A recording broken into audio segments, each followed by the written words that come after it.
Assalamualaikum warahmatullahi wabarakatuh. Saya Arisna Mahendra dari Unwaha FTI ASI. Pada kesempatan kali ini, saya ingin bercerita tentang pengalaman pribadi saya menggunakan microcontroller. Dulu tahun 2020, saya punya akuarium dengan berisi beberapa jenis ikan, terutama ikan koi. Ketika waktu itu, saya sering pulang pergi antara Jombang dan Mojokerto. Kadang di Mojokerto sampai seminggu, kadang di Jombang seminggu gitu.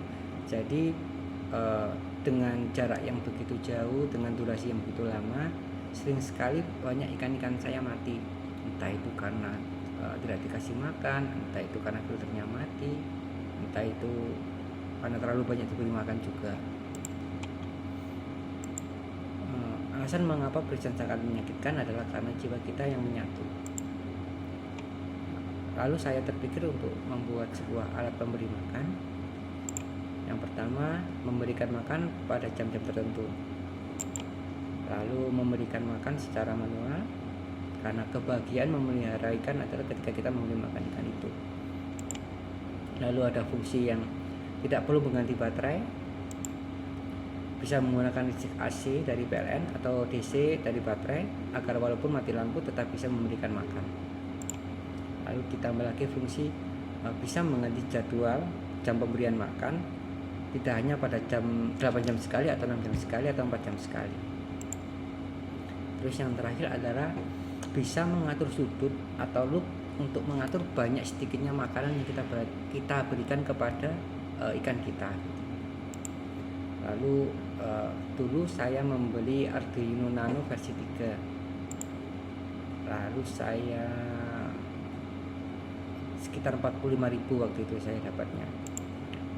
Lalu saya beli lagi LCD display 16x2 dengan ITC seharga 24.500. Lalu saya beli servo, harganya ketika itu 13.500. Lalu saya beli tombol 4x4 Matrix, ketika waktu itu harganya 5.000-an. Lalu saya beli modul TP4056 yang 5 volt 1 ampere, waktu itu harganya 3.000. Lalu saya beli lagi yang namanya step up tipe MT3608, dulu harganya sekitar 6.000 atau kurang. Lalu saya beli juga charger 220 volt ke 5 DC, cas-casan HP lah gampangannya itu harga 26.000 waktu itu. Untuk baterai, soket DC, resistor LED dan kabel tidak saya hitung karena itu saya dapatnya dari recycle, dalam artian daur ulang. Total waktu itu yang sekitar 122.900. Lalu ternyata barangnya kan cukup besar ya itu ya. Akhirnya saya mempunyai itu untuk meminimalkan pin yang dipakai, maksudnya kalau pakai Uno itu dia terlalu banyak tersisa. Makanya saya pakai yang Arduino Pro Mini.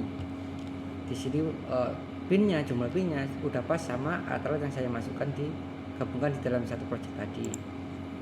Ketika itu saya beli harga 39.000.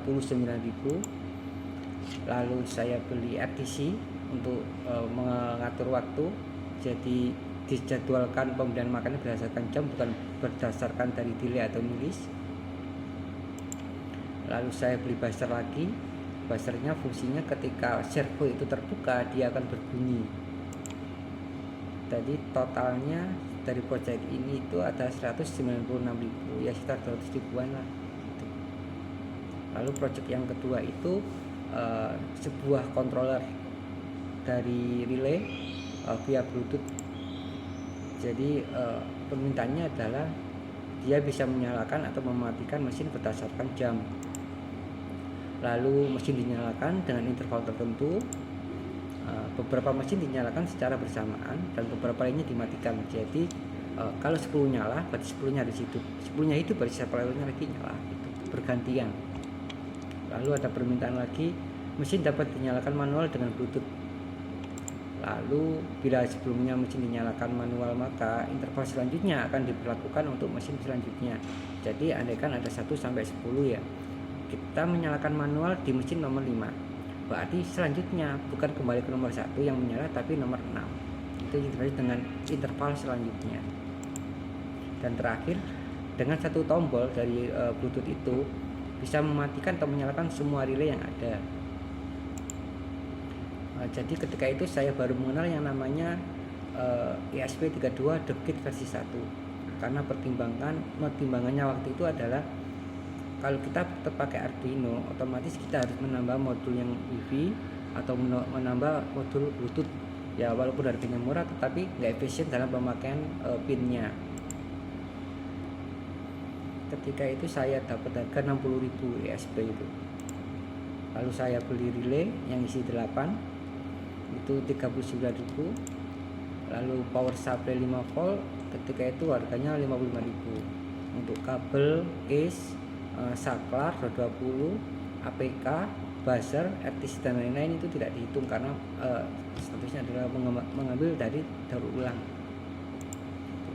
Total dari project ini sekitar 154.000.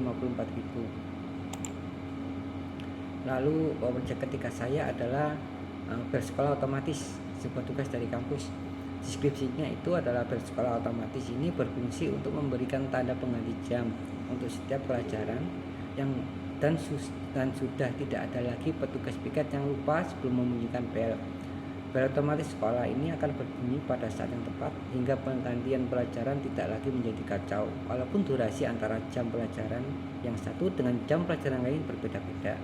Fitur yang ditawarkan dari project ini adalah yang pertama, jam bersekolah dengan database menggunakan Firebase, lalu konfigurasi melalui website APK berbasis WebView, penjadwalan per hari bisa menyesuaikan jadwal mata pelajaran. Jadi antara hari Sabtu atau hari Minggu itu pelajarannya pun berbeda. Dalam artian berbeda adalah waktu akhir dari pelajaran itu. Tapi memang tak semudah itu, namanya tugas. Kelompok saya diberikan yang namanya board JWS RGB ESP32 hub 75. Seperti ini penampang dari board yang diberikan. Berikut adalah sebelah kanan itu adalah diagram dari boardnya. Yang menjadi kesulitan saya adalah ketika pin itu saya colok dengan ampermeter, soalnya semua pin terhubung, padahal bukan jalurnya bukan itu, hanya resistornya saja gitu istilahnya. Akhirnya untuk mencari jalur-jalur yang tepat dari konfigurasi ESP32 nya itu, saya menggunakan satu script dasar, script untuk menyalakan blink lampu LED, lampu LED itu bisa berklip. Tetapi triknya adalah yang pin mode 18, output itu saya ganti dengan semua list dari pinnya ESP32. Jadi katakan pin nomor 2 saya tes mana yang nyala, pin nomor 3 saya tes mana yang nyala gitu. Dari mengulang sekitar 25 kali percobaan, akhirnya saya menemukan jalur-jalur yang sesuai dengan PCB tersebut. Jadi seperti ini jalur yang kami temukan. Yang pertama, pin TX0 itu terhubung dengan RX dari DF player-nya. Lalu pin D2-nya terhubung dengan hub 75 di CLK. Dan seterusnya sampai yang terakhir pada pin D32. Di situ ternyata terhubung pada jalur plus buzzer.